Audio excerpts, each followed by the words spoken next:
Welcome to Hitman Blood Money, the 2006 crowning achievement developed by IO Interactive. While the Hitman series has since evolved into a massive, gorgeous modern trilogy, any true stealth fan will tell you that Blood Money is the dark, twisted soul of the entire franchise.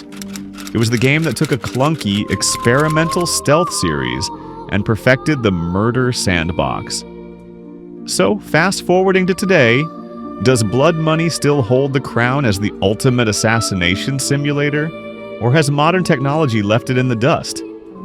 Let's grab our fiber wire and find out. To truly understand why Blood Money is considered the holy grail of stealth action gaming, we have to look back at where Agent 47 came from. Because before 2006, playing a Hitman game wasn't just a test of patience, it was a test of survival against the game mechanics themselves. The original 2000 title, Hitman, codename 47, was a brilliant concept trapped in a digital prison. It gave us the core identity of the franchise: disguises, target assassination, and a bald clone with a barcode. But it lacked a save system, featured clunky gunplay, and if your disguise failed, the level devolved into a chaotic shooter.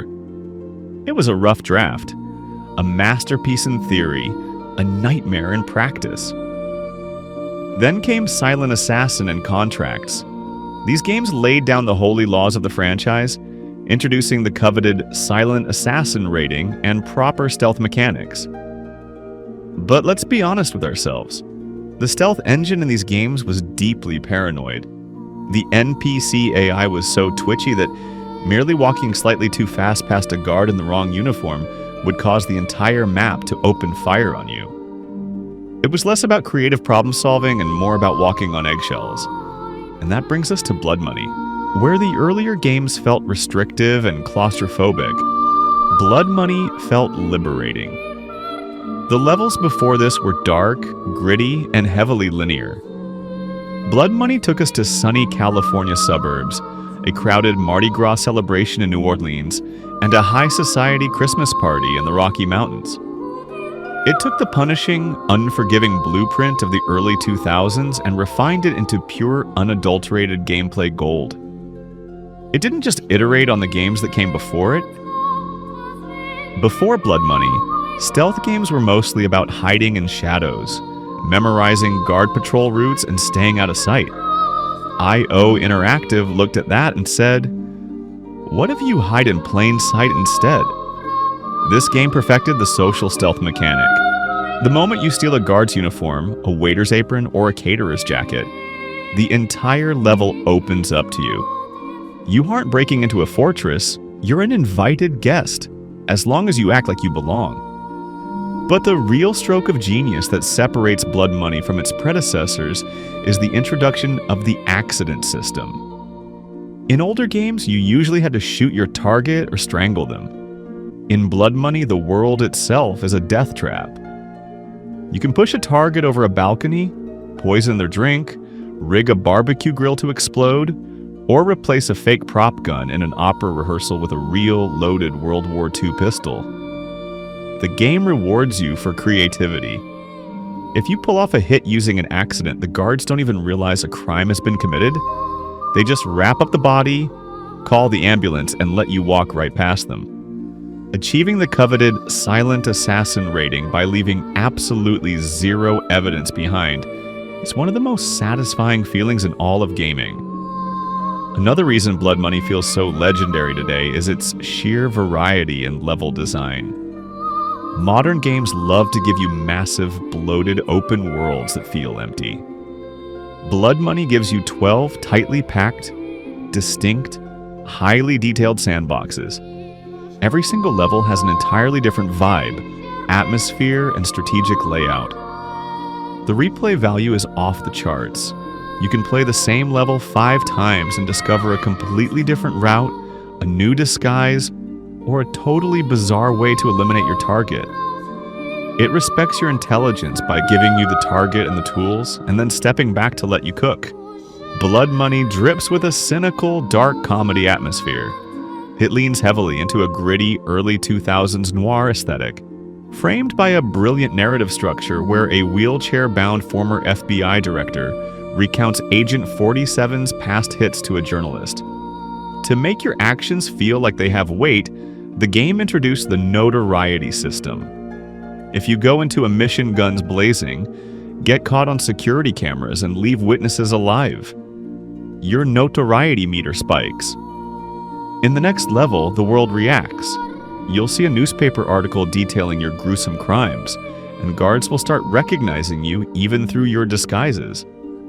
It forces you to spend your hard-earned blood money on bribing the police, buying new identities, or upgrading your weapons with silencers and custom ammo.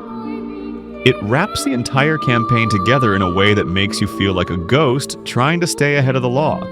And just like Freedom Fighters, IO Interactive brought back the legendary composer Jesper Kyd. His score here is a phenomenal blend of dark electronic beats, tense ambient synths, and epic classical arrangements, culminating in the use of Schubert's Ave Maria, which has since become the unofficial anthem of the entire franchise.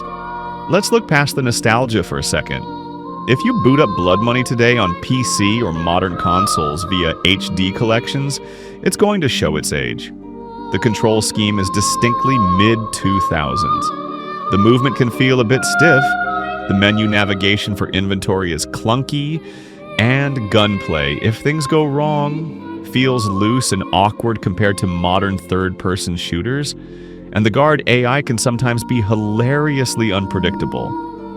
They might ignore a suspicious noise 1 second, and then instantly spot you through a wall the next.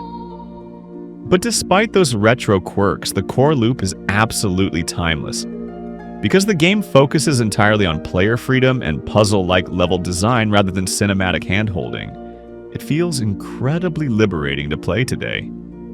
There are no mini-maps holding your hand with objective markers, no assassin vision showing you exactly where to go, and no endless radio chatter telling you how to solve a puzzle.